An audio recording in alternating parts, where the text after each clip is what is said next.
kita bangkit berdiri teman-teman. Sama-sama dengan iman dengan segenap hati dan jiwa kami.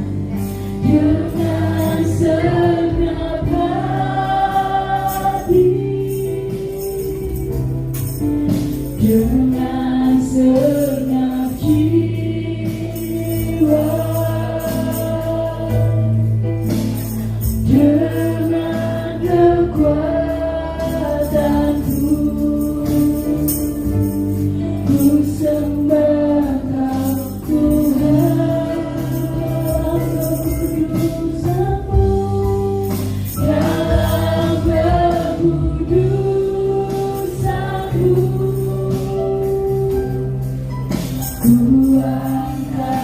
Kami mau meninggikan Engkau, kami mau memuji Engkau pada pagi hari ini. Kami sungguh mengucap syukur kuasa Tuhan Yesus. Ku sembah Kau Tuhan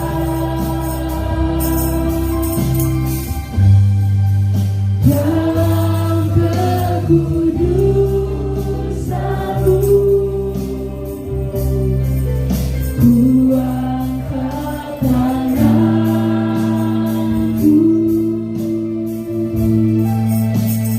ku rindu selalu dalam hati aku buat Engkau yang kudus, sebab Engkau yang kudus.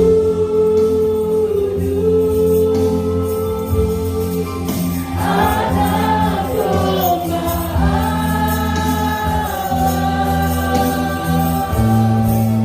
darahmu tercurah di atas Kalvari, sebab Engkau yang layak terima pujian,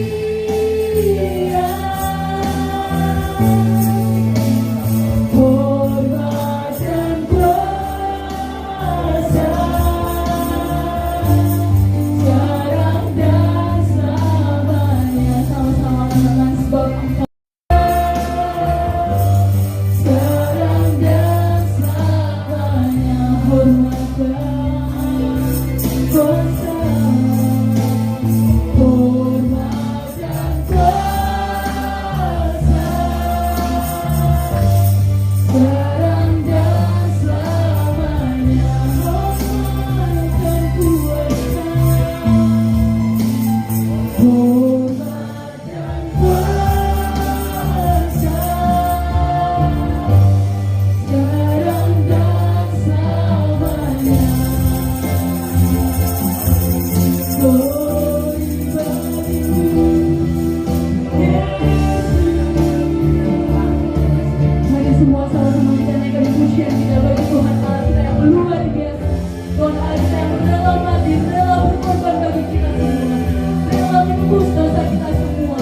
Dengan biur-Mu Yesus, kami disembuhkan Tuhan.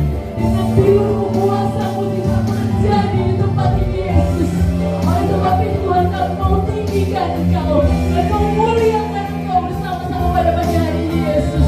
Angkat suaramu Bapak Ibu Saudara, sama-sama kita tinggikan Yesus. Kau sangat luar biasa Yesus. Terima kasih Yesus. Haleluya. Glory bagimu. Dan Kau pada pagi hari ini Yesus. Kau teramat baik pada kehidupan kami Tuhan. Kami benar-benar tidak dapat membalas kasih dan ampun-Mu Yesus. Terima kasih Yesus buat kuasa dalam-Mu. Terima kasih buat pengorbanan-Mu Yesus. Kami tak henti-hentinya mengucap syukur Tuhan. Kami mau naikkan syukur kami lebih dan lebih lagi Yesus. Haleluya.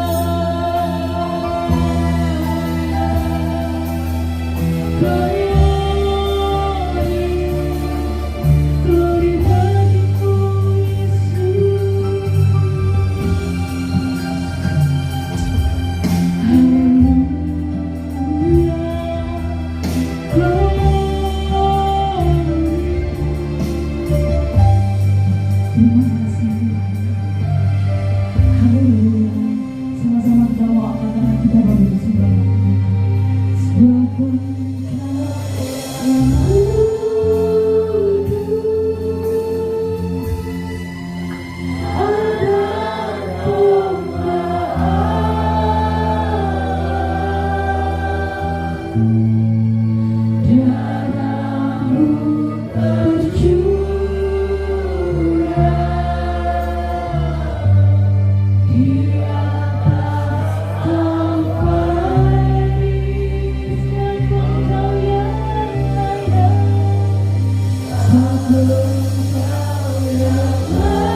Tuhan. Kami mau sama-sama bersuka cita untuk memuji muliakan nama Tuhan. Kiranya Kau sertai ibadah kami pada pagi hari ini Tuhan, dari awal pertengahan hingga pada akhirnya. Engkau berkati Tuhan, biarlah Engkau hadir di tengah-tengah kami. Engkau melangkah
Kuasamu nyata di sini, jauh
sedunia, tapi karena dengan waktu yang berbeda mungkin untuk pagi ini peringati hari kematian Tuhan Yesus Kristus yang sebenarnya sudah 2000 tahun lebih yang lalu, ya, itu sudah terjadi. Tetapi puji Tuhan, gereja Tuhan, saudara-saudara, melalui firman Allah untuk dan diakui oleh kalender dunia, ya, kalender internasional, bahwa Jumat Agung sebelum Tuhan Yesus bangkit dari orang mati, kita memperingatinya, ya, sebagai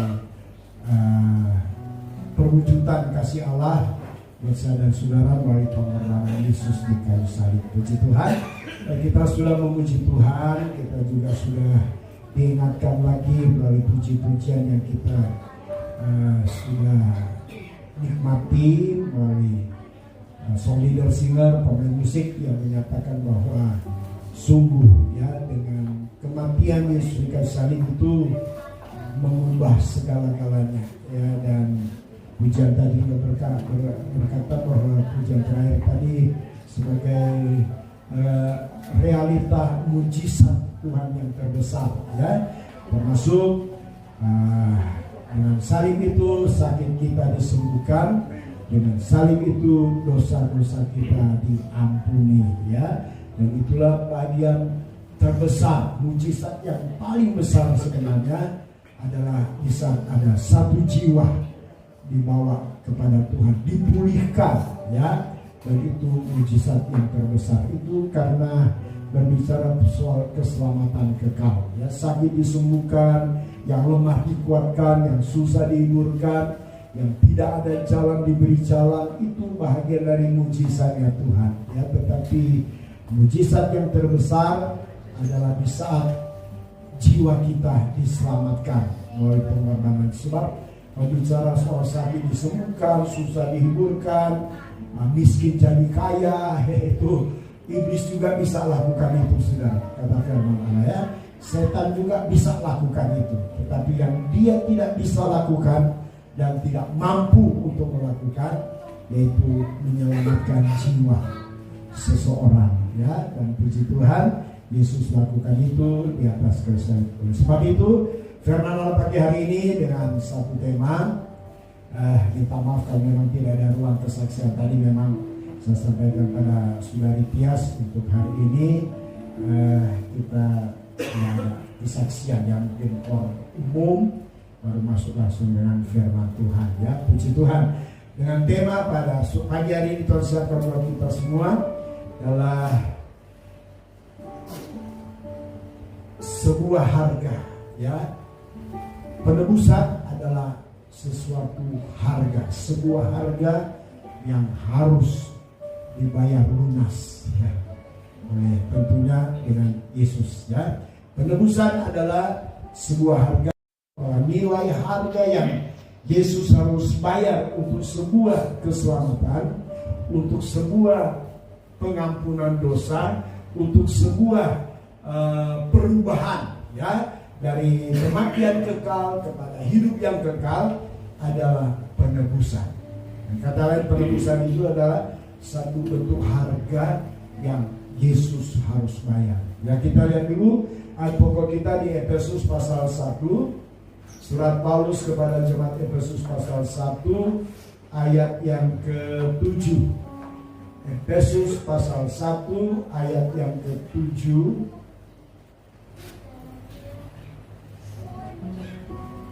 Ya.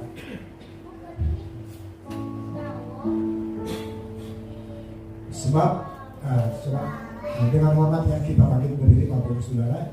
Sekali lagi Efesus pasal 1 ayat 7 kita baca bersama-sama ayat ini sebagai ayat pokok kita pada pagi hari ini dengan satu tema, sesuatu harga, sebuah harga yang harus dibayar adalah penebusan. Efesus 1 ayat 7 kita baca bersama dalam hitungan ketiga, 2, 3. Di dalam Dia yang oleh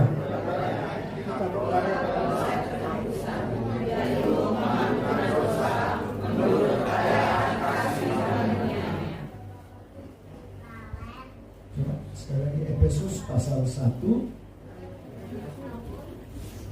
ayat 7. Demikian firman Tuhan. 2, 3. Sebab di dalam Dia dan oleh darahnya kita beroleh penebusan, yaitu pengampunan dosa menurut kekayaan kasih karunia-Nya. Amin. Silakan duduk. Puji Tuhan. Kalau saya tambah lagi di ayat 8, demikian firman Tuhan, yang dilimpahkannya kepada kita dalam segala hikmat dan pengertian. Ayat 9. Sebab Ia telah menyatakan rahasia kehendak-Nya kepada kita sesuai dengan rencana kerelaannya, yaitu rencana kerelaan dari semula telah ditetapkannya di dalam Kristus. Ya, ditetapkan Allah di dalam Kristus. Dalam segala rencana kerelaan yang dari semula telah ditetapkan Allah di dalam Kristus. Rencana yang ditetapkan, rencana yang diteguhkan. Diapa-apakan, suka nggak suka, mau tidak mau, namanya rencana Allah yang ditetapkan, yang diteguhkan, itu harus terjadi. Sekalipun dalam bentuk sebuah pengorbanan. Yesus jadi korban. Yesus anak Allah, anak tunggal Allah, satu-satunya. Karena Pak Stefanus Live, anak ontan anting. Itu karena adanya rencana yang ditetapkan. Kalau saya baca di terjemahan lain, diteguhkan. Rencana yang sekalipun baru rencana, tetapi itu mau tidak mau harus terlaksana. Mau tidak mau, suka tidak suka, harus terjadi. Baik ya, dengan pemerintahan kita ya, punya rencana, punya rancangan ya, IKN ya, itu zaman Jokowi itu gencar-gencarnya sekarang. Tapi rasanya sekarang kok belum tahu ya, karena memang dana anggaran di Indonesia itu selain ya teralihkan kepada program presiden dan wakil presiden yang baru yang harus juga terlaksana, termasuk makan bergizi gratis, MBG ya, makan bergizi gratis. Wah, itu triliunan saudara biayanya ya, karena sudah terlanjur sesuatu yang dijual pada zaman kampanye, dan itu harus terlaksana. Sekalipun juga masih ada yang daripada untuk makan gratis itu bangun sekolah, bangun rumah sakit di mana-mana ya, sekolah pendidikan ditingkatkan atau digratiskan pendidikannya ya. Kalau makan hari-hari katanya ya itu sudah bagian dari kehidupan sehari-hari ya. Tentu ada usaha ya, kalau contoh sebatas makan ya, itu banyak juga yang seperti itu ya. Dan terbukti juga kita lihat IKN sekarang sudah rasanya kok ya mungkin jalan ya, tapi hamba Tuhan yang di Kalimantan cerita tidak seperti zaman Jokowi, rasanya kok memang dikebut saudara ya. Tapi untuk kali ini karena memang punya program-program, punya rencana-rencana yang terlanjur dibeberkan selama masa kampanye, dan itu harus terlaksana ya. Sebab kalau janji kampanye nggak terlaksana, masyarakat bisa menuntut. Tapi sekali lagi di balik itu juga rupanya anggaran dana yang sebenarnya ada sebagai anggaran belanja nasional Indonesia ya, bukan sedikit juga dimakan oleh seberapa. Di ayat 9 tadi dikatakan, sebab Ia telah menyatakan rahasia kehendak-Nya, kehendak Allah kepada kita sesuai dengan rencana kerelaannya, yaitu rencana kerelaan yang dari semula telah ditetapkannya di dalam Kristus. Ya, rancangan Allah yang diteguhkan, yang ditetapkan di dalam Kristus. Jadi pelakunya itu adalah Yesus, yang rupanya Dia dipersiapkan untuk jadi korban buat saya dan saudara. Dan puji Tuhan, kalau kita belajar di ayat 7, sebab di dalam Dia dan oleh darahnya ya, di dalam Yesus dan oleh darah Yesus kita beroleh penebusan, yaitu pengampunan dosa menurut kekayaan kasih karunia-Nya. Kita akan lihat beberapa catatan dan di balik ayat-ayat ini. Di Efesus pasal 1-7 ada catatan di dalam Yesus yang melalui darahnya kita mengalami penebusan yang sebagai bentuk nilai harga yang Yesus harus bayar. Sebab itu sudah menjadi satu bentuk rancangan rencana Allah yang ditetapkan, yang sudah diteguhkan. Sekalipun memang harus bayar mahal, harus ada harga yang dibayar, adalah penebusan. Dan tujuan dibalik harga yang dibayar adalah penebusan, pengampunan dosa. Dan itu adalah bagian mujizat terbesar dalam hidup kita. Kalau dosa kita diampuni, dosa kita ditebus, berarti dengan sendirinya kematian akibat dosa, kematian kekal yang sebenarnya harus masuk dalam kerajaan, dalam neraka yang kematian kekal itu, melalui penebusan, melalui pengampunan dosa, diawali dengan penebusan, sebuah harga yang harus dibayar, dan itu mengubah segala-galanya. Karena ada juga berkata bahwa kasih menutup banyak sekali dosa. Ya. Kasih Allah kepada manusia, karena begitu besar kasih Allah kepada dunia ini, maka dikaruniakannya, diberikannya anaknya yang tunggal, dikorbankan anaknya yang tunggal, supaya barang siapa yang percaya kepada Dia tidak binasa, melainkan beroleh hidup yang kekal.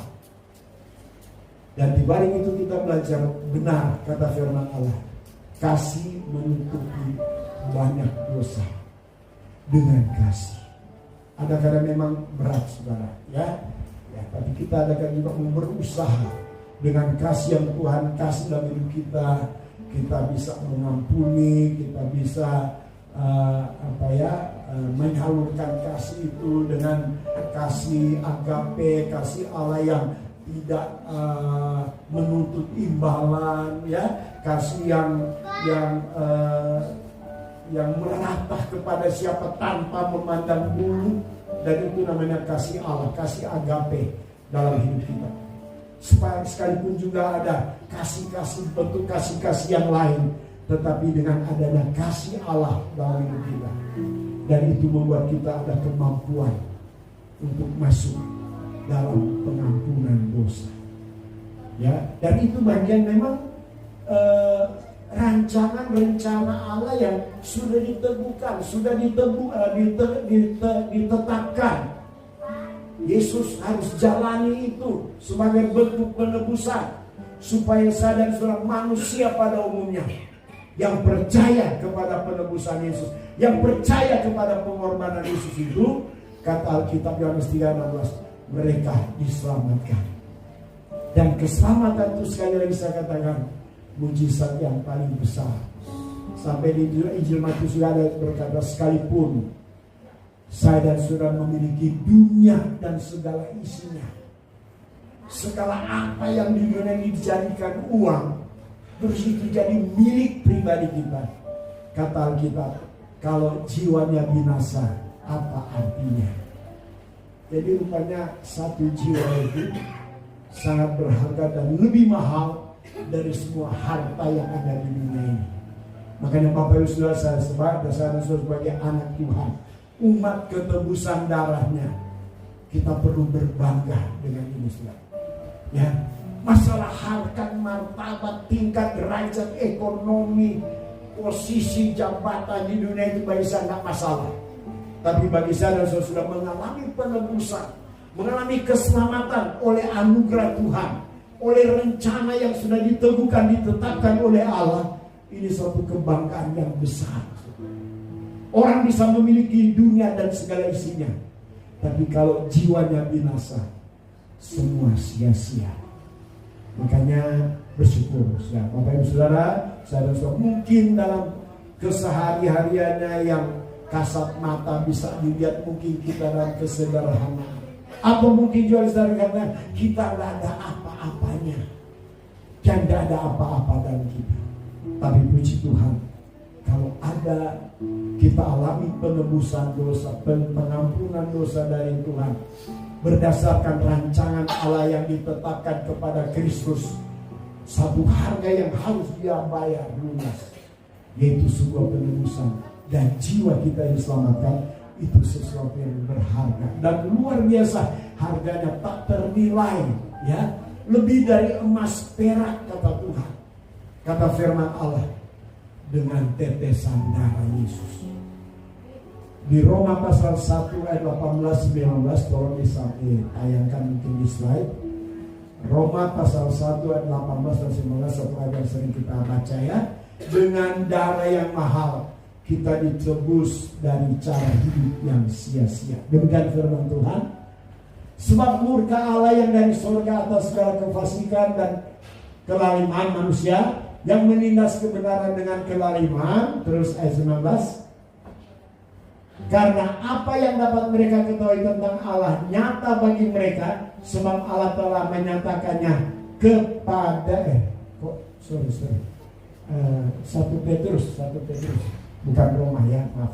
1 Petrus 1, warisi dari nenek moyangmu itu bukan dengan barang yang fana, bukan pula dengan perak atau emas, ayat 19, melainkan dengan darah yang mahal, yaitu darah Kristus, yang sama seperti darah anak domba yang tak bernoda dan tak bercacat.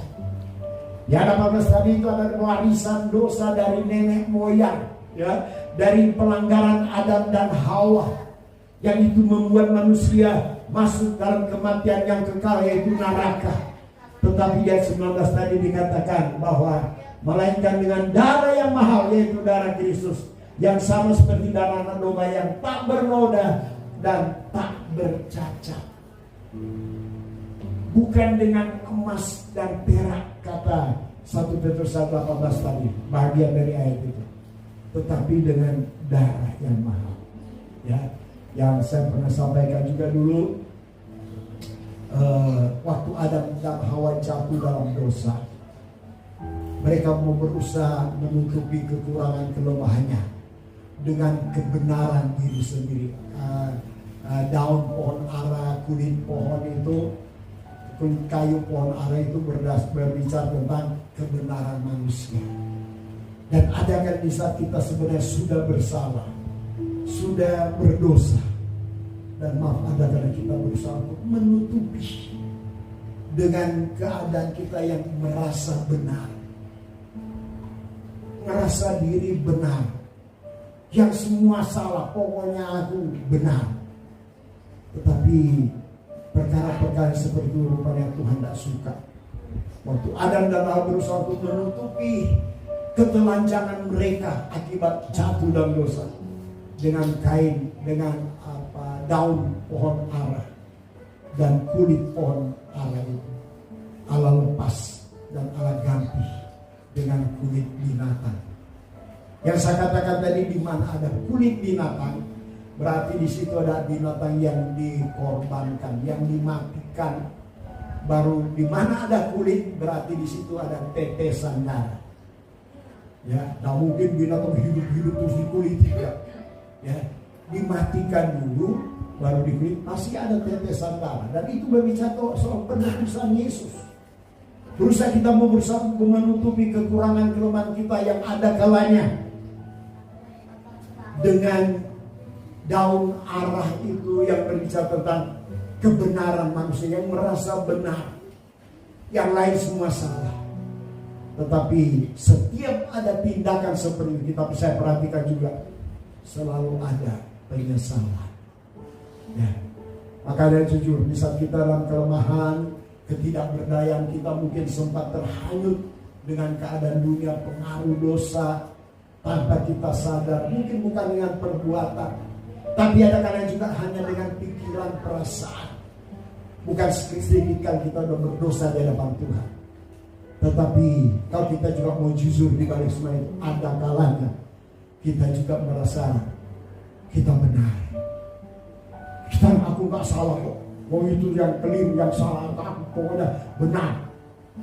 Tetapi saya banyak perhatikan juga, setiap orang yang punya sikap seperti itu, ada saatnya pada akhirnya Betul kata orang, penyesalan bukan ada di depan, penyesalan itu selalu ada di belakang.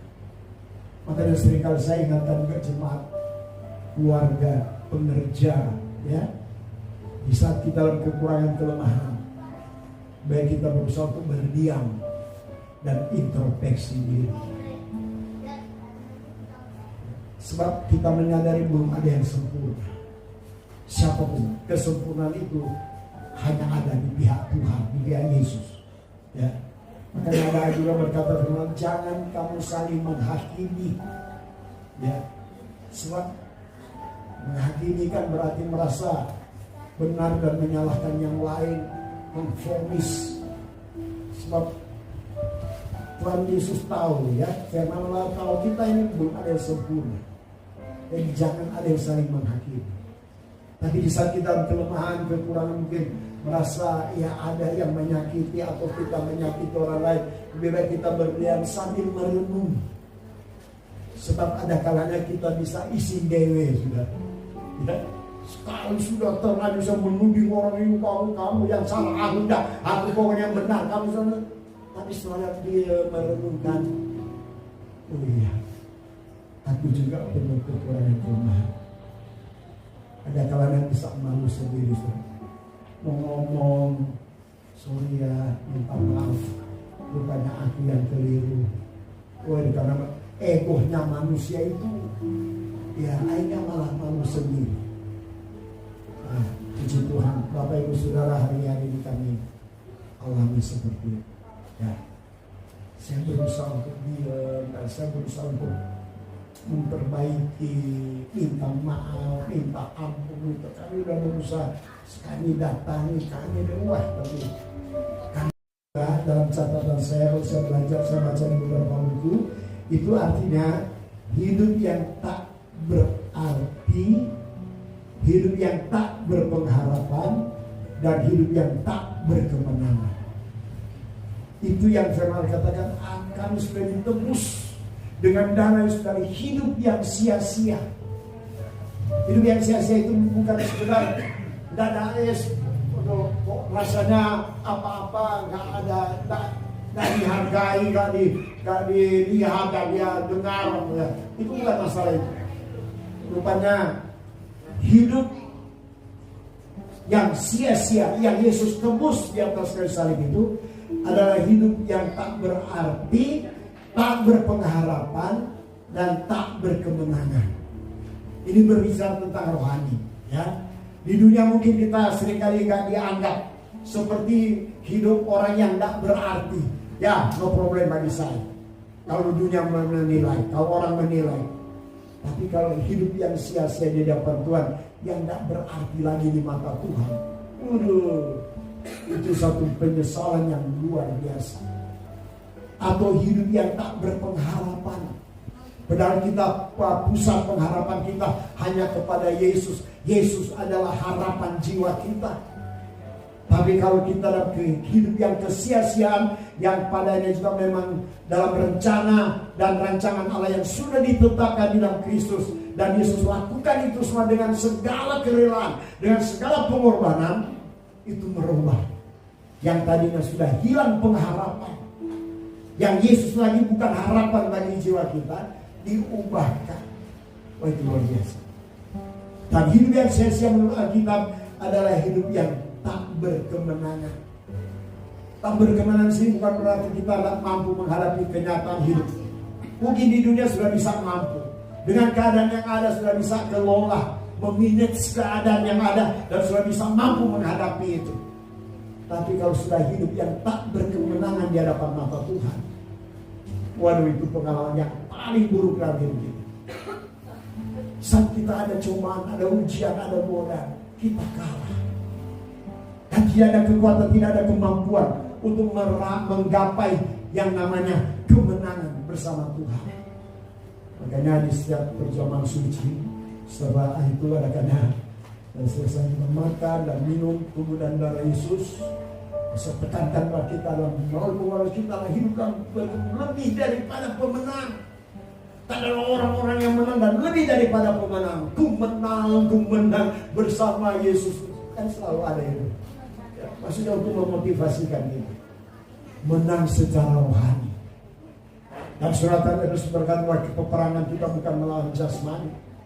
Kita berperang melawan musuh-musuh di udara. Itu dengan perlengkapan senjata rohani. Sebab kita dalam peperangan rohani sudah. Kalau mungkin peperangan jasmani kita sudah lewat ya, masa Indonesia sudah merdeka. Atau peperangan mungkin secara batin di dunia ya itu biasa-biasa. Tapi kalau peperangan bersama melawan musuh-musuh di udara yang gak kelihatan, gak ada angin, gak ada hujan, moro-moro kok. Gak ada angin, gak ada hujan, tahu-tahu kok begini, kok begitu. Wah, itu bahaya. Makanya perlu hidup sia-sia itu ditebus oleh darah Yesus. Ya. Hidup yang tak berarti, hidup yang tak berpengharapan, hidup yang tak berkemenangan.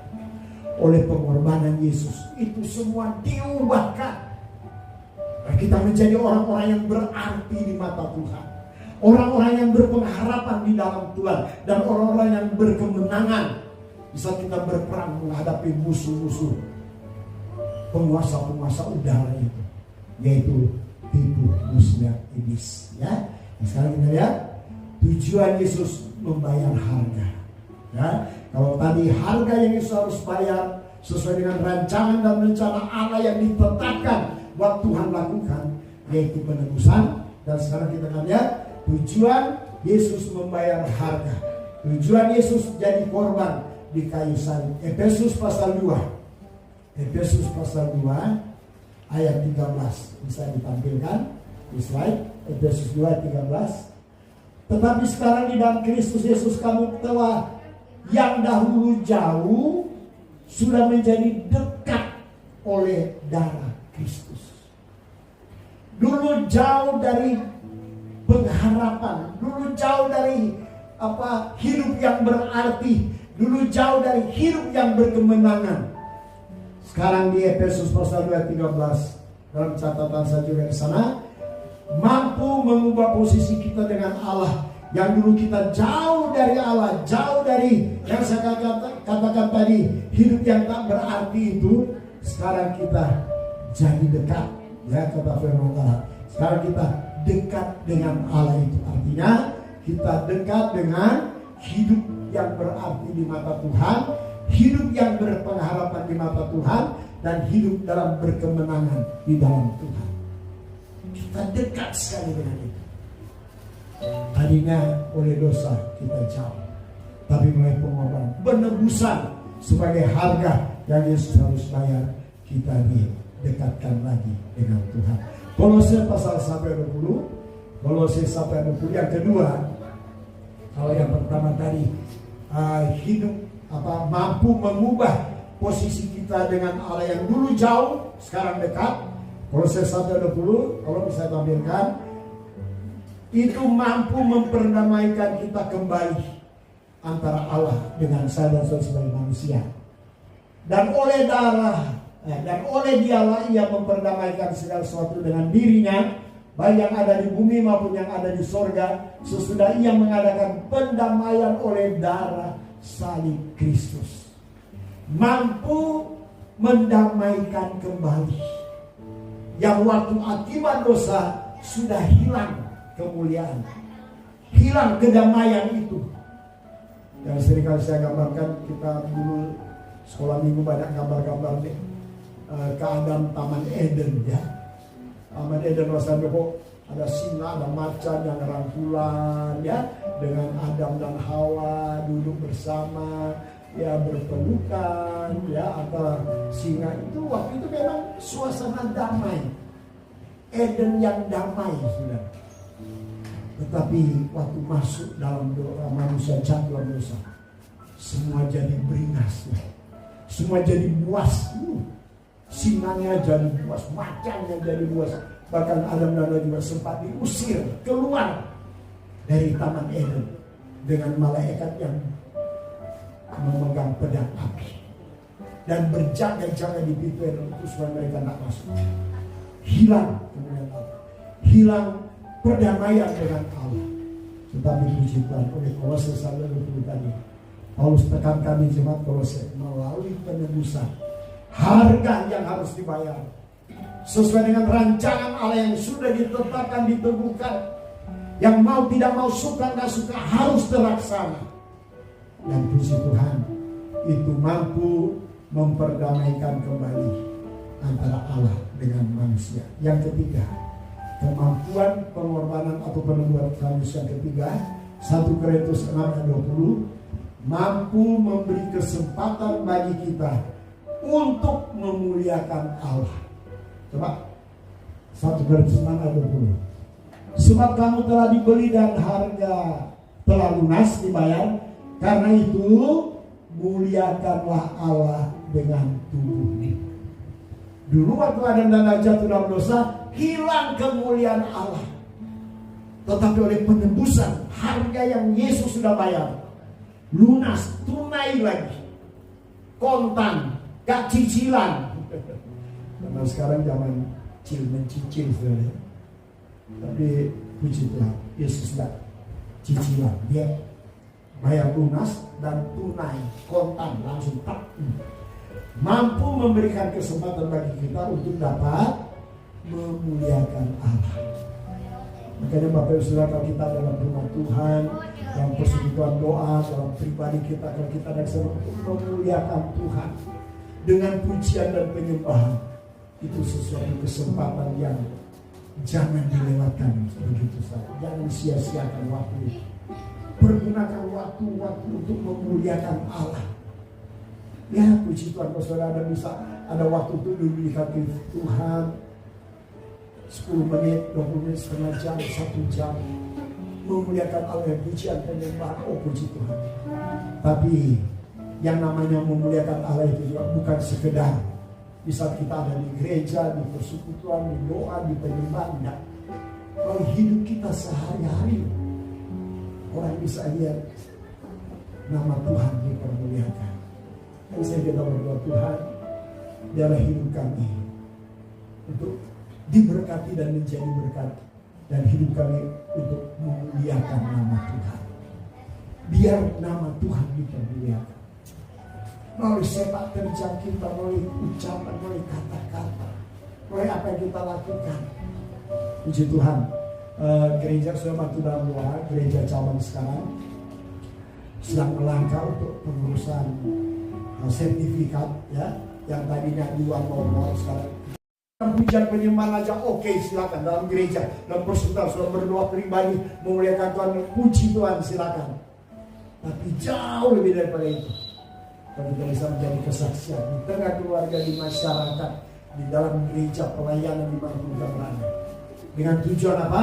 Supaya nama Tuhan dipermuliakan. Yang terakhir, kemampuan, kekuatan penebusan darah Kristus itu yang terakhir, Wahyu 5 ayat 9 sampai 10. Mampu membuat kita untuk menjadi satu kerajaan dan untuk memerintah dan menjadi imam di hadapan Allah. Itu ya.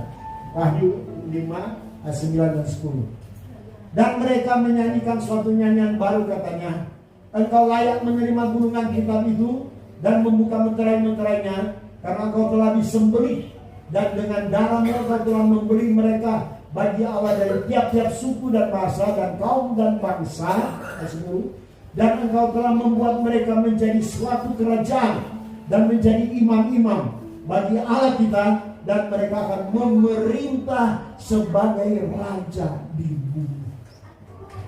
Kalau kita sudah hilang kemuliaan Allah akibat dosa, apa arti ayat ini buat saudara-saudara? Tapi puji Tuhan, di balik penebusan darah Yesus itu ada kemampuan-kemampuan yang dapat kita lakukan.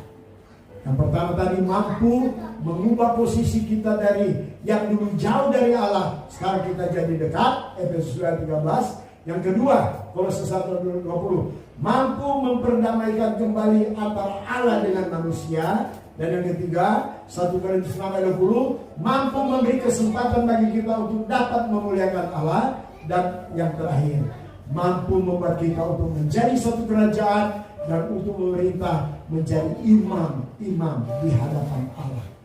Wahyu 5 ayat 9 sampai 10.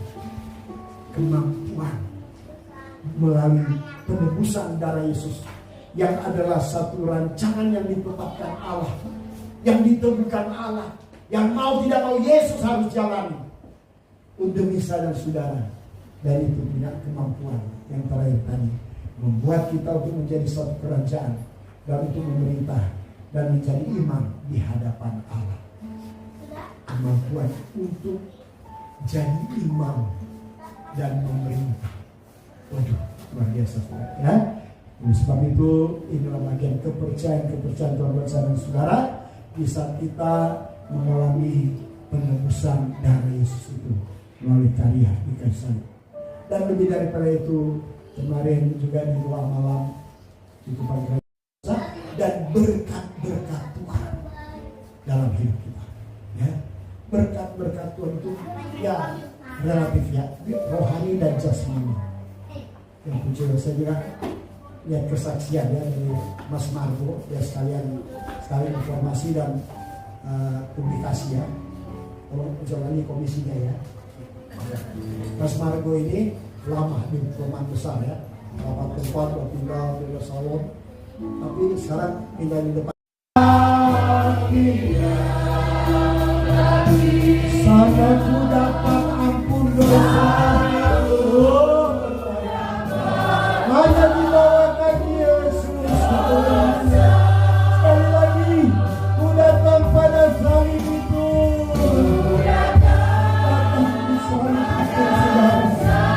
Hanya dibawakan Yesus. Di bawah salib Yesus ada kemenangan, ada kehidupan yang berarti, ada pelepasan, ada kemenangan dari dosa. Biar ku jatuh pada kakinya,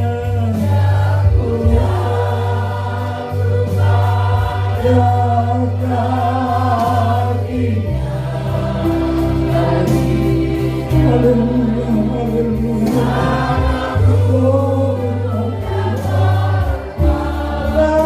Yesus, sekali lagi jadi dengan sungguh-sungguh ku datang pada salib.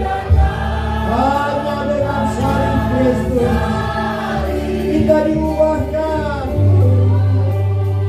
kita diberi kemenangan, kita ditebus dari hidup. Puji Tuhan, ya jatuh pada kakinya. Haleluya, haleluya Yesus. Kita nyanyi sekali lagi pujian ini. Jangan mohon saya undang Ibu Haryono, warga maju ke depan. Kita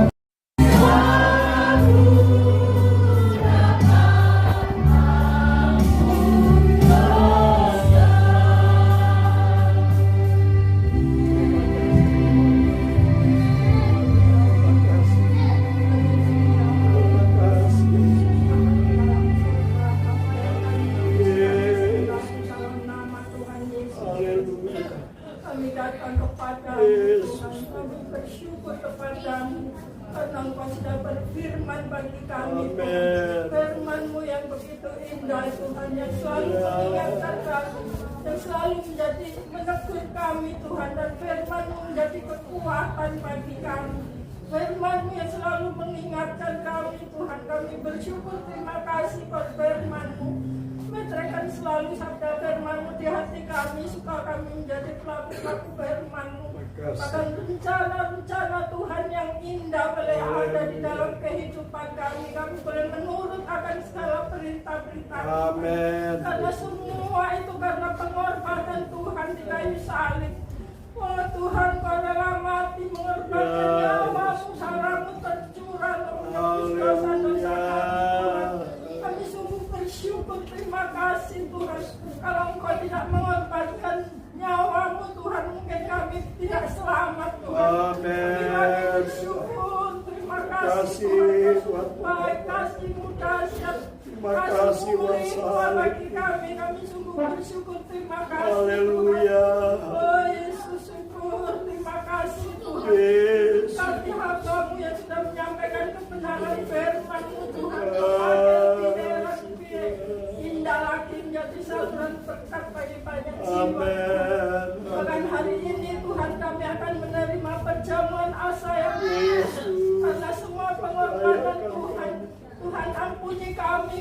Tuhan, sucikan hati pikiran kami, layakkan kami untuk kami menerima pengorbanan, untuk kami selalu mengingat pengorbanan Tuhan di kayu salib, hingga benar-benar kehidupan kami Tuhan disempurnakan Tuhan di dalam nama Yesus. Terima kasih Tuhan, kami serahkan dalam tangan-Mu pelayan-pelayan Tuhan yang melayani Tuhan kami semuanya. Dalam nama Yesus doa kami, haleluya. Dengan darah-Mu Kau selamatkanku, diriku hidup menyenangkan-Mu. Telah kulihat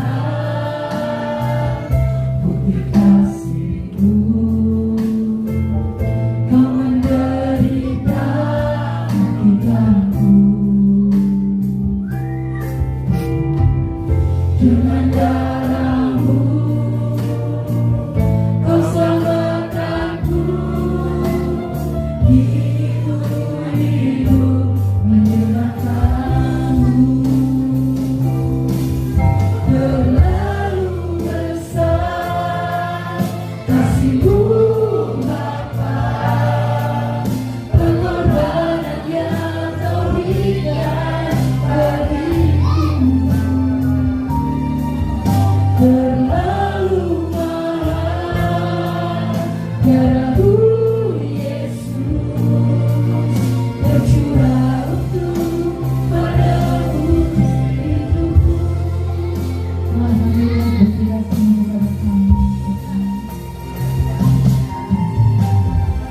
Telah kulihat bukti kasih-Mu, Kau menderita akibatku. Dengan darah-Mu Kau selamatkanku, diriku hidup menyenangkan-Mu.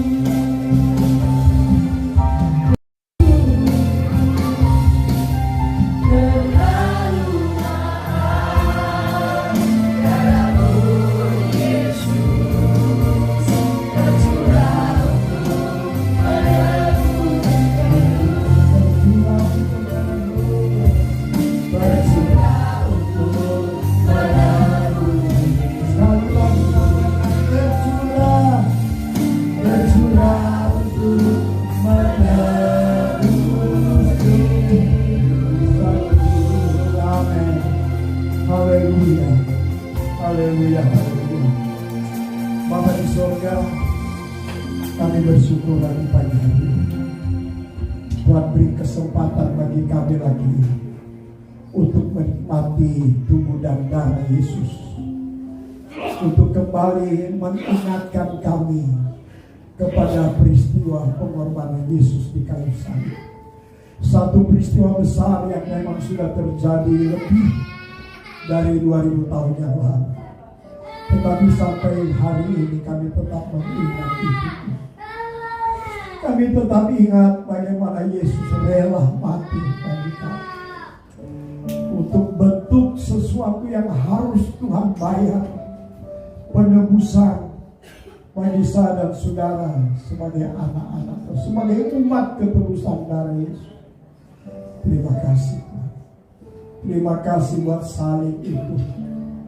Terima kasih buat kerelaan Tuhan untuk siap disiksa, dimatikan, dibunuh untuk kami yang sebenarnya tidak ada arti apa-apa. Bersyukur buat semuanya. Terima kasih. Terima kasih. Saudara, kita memakan tubuh dan darah Yesus. Kita makan tubuh Yesus dan kita minum darah Yesus sebagai wujud di mana kita tetap percaya, tetap beriman kepada pengorbanan Yesus di kayu salib. Untuk itu sebelum kita makan, kita angkat tubuh Kristus itu di tangan kanan kita, lebih tinggi dari kepala saudara-saudara, menandakan bahwa kami sangat menghargai, kami menghormati pengorbanan Yesus kayu salib. Sebelum kita makan darah Yesus, kita makan tubuh Kristus, kita dengar firman Tuhan. Dan pada waktu perjamuan malam, Tuhan Yesus mengambil roti, lalu membagi-bagikan itu kepada murid-muridnya sambil berkata, terimalah kamu, ini adalah makanan yang sesungguhnya. Dan saat kita makan tubuh Kristus, kita juga menyampaikan kepada dunia bahwa sungguh di balik pengorbanan Yesus, segala penyakit kami disembuhkan. Penyakit jasmani, penyakit rohani, luka-luka batin sekalipun, oleh tubuh Kristus, kata firman Allah, kamu sudah sembuh. Aku sudah sembuh. Kasih Tuhan. Terima kasih. Sebab mujizat yang terbesar bagi kami, kalau tubuh rohani kami disembuhkan, dipulihkan, dan diselamatkan, itulah mujizat terbesar kami alami. Kita makan tubuh Kristus dengan iman dalam nama Tuhan Yesus Kristus. Haleluya, haleluya.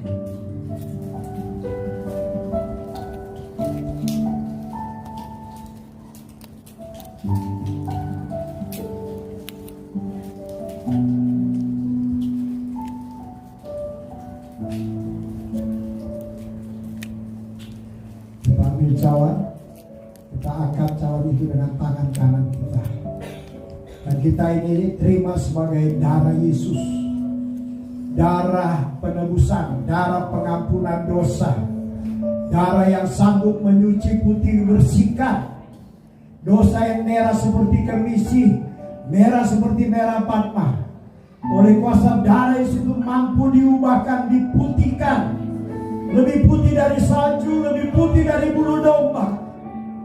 Dan itu kata firman Allah.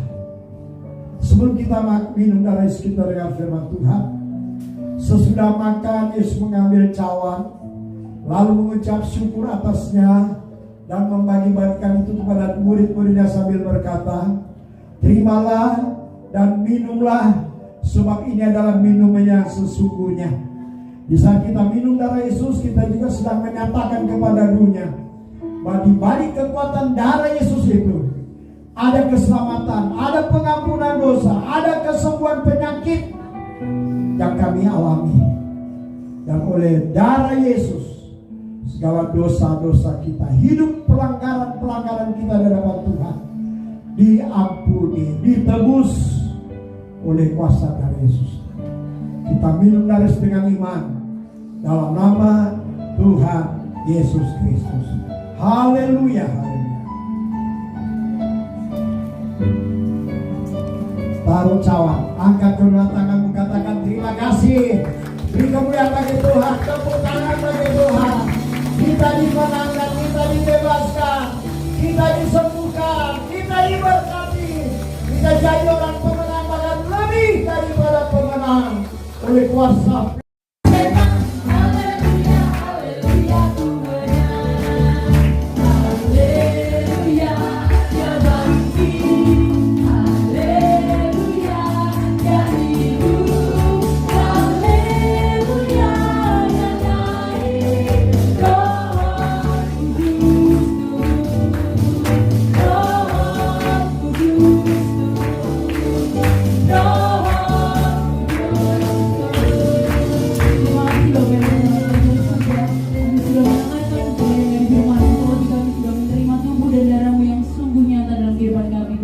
Tiba saatnya Tuhan, kami akan memberikan persembahan yang terbaik bagi Engkau Tuhan. Kau lihat tangan-tangan kami yang memberi, biarlah persembahan kami dapat memperluas kerajaan di dunia ini ya Bapak. Terima kasih Tuhan.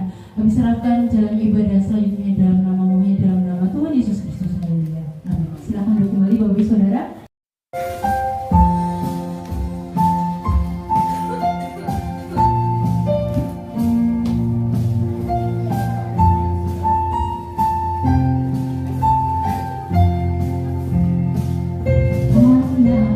Allah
Yesus Tuhan,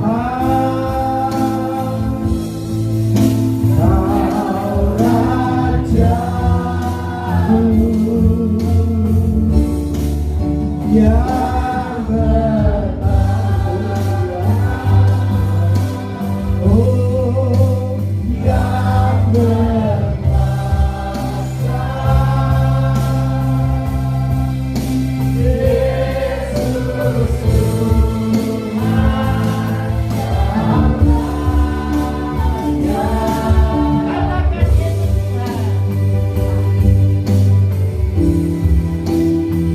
Yesus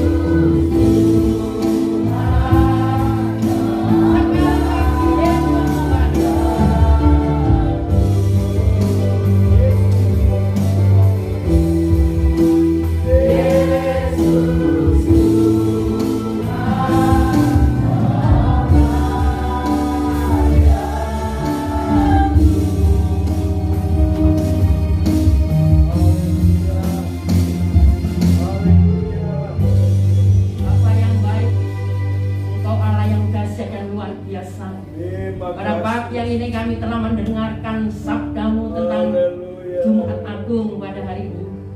Kami hanya bisa datang ke hadiratmu. Kami hanya bisa datang di bawah kakimu. Maka segala sakit penyakit kami disembuhkan. Segala perkara yang kami alami Tuhan sudah angkat pada pagi hari ini. Lewat perjamuan kudus pada pagi hari ini Tuhan, kami ucap syukur dan terima kasih ada damai sejahtera di dalam hati kami masing-masing. Kami datang dengan berbeban berat pulang berbekalkan pada Engkau. Berkati hamba Bapak Joli Tuhan, pakai di mana dia berada, jadikan alatmu, istrinya, anak cucunya, menantu, berkati semua Tuhan. Dan pakai Pak Joli di mana dia berada, kami mohon kekuatan kesehatan daripada Engkau. Berkati song leaders dengan bermain musik, semua anak muda ini pakai di mana dia berada Tuhan, jadikan alatmu. Terima kasih Tuhan, terima tamu, baik yang kolektan Tuhan, berkati semua. Terima kasih Tuhan, pada pagi yang indah ini Tuhan, kami telah mendapatkan sesuatu daripada Engkau. Biarlah Tuhan, dengan segenap hati, kami hanya memuji, memuliakan nama Engkau. Terima kasih Tuhan, sertai diri sebentar lagi, kami akan pulang ke rumah masing-masing, dalam perjalanan tutup bungkus dengan kuasa darah-Mu. Sampai di rumah dengan selamat, bertemu keluarga kami dengan damai sejahtera. Terima kasih Tuhan, dalam nama Tuhan Yesus kami ucap syukur dan terima kasih, kami berdoa. Haleluya. Karena sakit, waktu Parmasan, Pak Yohanes, Tante Eti, bahkan yang lain-lain yang mungkin terhalang hari ini bisa ibadah karena sakit. Tuhan di mana mereka berada, lawat oleh tangan kuasa di dalam nama Yesus, dalam nama Yesus. Dalam penyakit disembuhkan oleh bilur-bilur Yesus, semua disembuhkan. Dan juga jemaat pergumulan, masalah pribadi, rumah tangga, keluarga, dengan usaha, pekerjaan, mata pencarian anak-anak kami yang sekolah, kuliah, semua dalam pertolongan Tuhan, semua dalam kekuatan Tuhan untuk mampu melangkah menghadapi segala bentuk kenyataan yang ada, dan di baliknya itu ada kemenangan demi kemenangan yang Tuhan siapkan bagi semua. Setiap usaha, pekerjaan, mata pencarian mampu semua diberkati. Bagusnya buat Mas Margo dengan usaha salonnya, saudari Ibu Ria juga dan segala usahanya, apa yang dikerjakan Tuhan jadikan semua berhasil untuk kemuliaan nama Tuhan. Maka semua pekerjaan atau pencarian jemaat Tuhan Engkau juga sertai.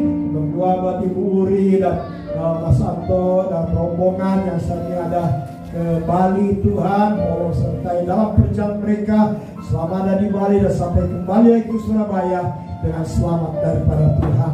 Sepanjang minggu berjalan ini sampai pada hari Minggu kami akan ibadah lagi dalam ibadah Paskah, merayakan hari kebangkitan Yesus, mengalahkan maut, mengalahkan kubur, mengalahkan kematian, dan kami boleh menang juga bersama Tuhan dalam tubuh kebangkitan Kristus untuk kemuliaan nama Tuhan. Terpuji namamu, pelayan Tuhan yang bertugas pada hari Paskah nanti. Engkau juga persiapkan urapan Tuhan, bahkan yang sudah melayani pagi ini semua diberkati Tuhan. Ini doa kami Bapa, karena bentuk pengorbanan persembahan jemaat Tuhan yang sedia berkorban memberi persembahan bahkan yang mengalihkan milik Tuhan. Doa kami Engkau sumber berkat, memberkati dengan berkelimpahan. Terima kasih. Mari jemaat Tuhan kita angkat ke rumah tangga dengan iman. Bentar kita akan pulang, kita terima berkat secara jasmani, tapi juga akan menunggu berkat rohani, damai sejahtera, kasih karunia anugerah daripada Allah Bapa, keselamatan, cinta kasih, perlindungan pertolongan daripada Tuhan Yesus Kristus, serta persekutuan Allah Roh Kudus menjadi bagian kami, pribadi, rumah tangga, keluarga kami, semua umat-Mu diberkati Tuhan. Dan pagi ini sampai Yesus kembali, Maranatha, sampai selama-lamanya. Pulang bawa berkat dalam nama Tuhan Yesus Kristus. Haleluya, haleluya. Bapa, terima kasih.